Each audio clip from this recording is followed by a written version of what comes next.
ಹೆಚ್ಚು ಯಾರು ಪೋಷಕಾಂಶಗಳನ್ನು ಬಳಸ್ತಾ ಇದ್ದೀರಿ ಆ ರೈತರು ನ್ಯಾನೋ ಯೂರಿಯಾ ಅಥವಾ ನ್ಯಾನೋ ಪೋಷಕಾಂಶಗಳತ್ತ ಗಮನ ಹರಿಸ್ಬೇಕು ಅಂತ ಅಂದ್ಬಿಟ್ಟು ತಮ್ಮೆಲ್ಲ ಕೋರ್ಕೊತಾ ಇದ್ದೀನಿ. ಇದ್ರ ಬಗ್ಗೆ ಹೆಚ್ಚಿನ ಮಾಹಿತಿಯನ್ನು ನಮ್ಮ ಇಫ್ಕೋ ಸಂಸ್ಥೆ ಚಿದಂಬರಂ ಅವರು ಕೊಡ್ತಾರೆ.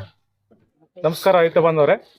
ಇಫ್ಕೋ ಒಂದು ಸಂಪೂರ್ಣವಾದಂತಹ ಸಹಕಾರಿ ಸ್ವಾಮ್ಯದ ಒಂದು ಸಂಸ್ಥೆ ಅಂತಂದ್ರೆ ಸಹಕಾರಿ ರಂಗದಲ್ಲಿ ಇರ್ತಕ್ಕಂಥ ರಸಗೊಬ್ಬರ ತಯಾರಿಕಾ ಸಂಸ್ಥೆ ಅಂತಂದ್ರೆ ಇಫ್ಕೋ ಸಂಸ್ಥೆಯಲ್ಲಿ ಸುಮಾರು 55 ವರ್ಷದಿಂದ ಸಹ ನಾವು ಎಲ್ಲ ಒಂದು ಜಿಲ್ಲೆಗಳಲ್ಲಿ ಸಹಕಾರಿ ಸಂಘದ ಮೂಲಕ ರಸಗೊಬ್ಬರಗಳನ್ನ ಸರಬರಾಜು ಮಾಡ್ತಾ ಇದ್ವಿ. ಅದು DAP ಇರಲಿ, ಯೂರಿಯಾ ಇರಲಿ ಅಥವಾ ಇನ್ಯಾವುದೇ ಒಂದು ಕಾಂಪ್ಲೆಕ್ಸ್ ರಸಗೊಬ್ಬರ ಇರಲಿ.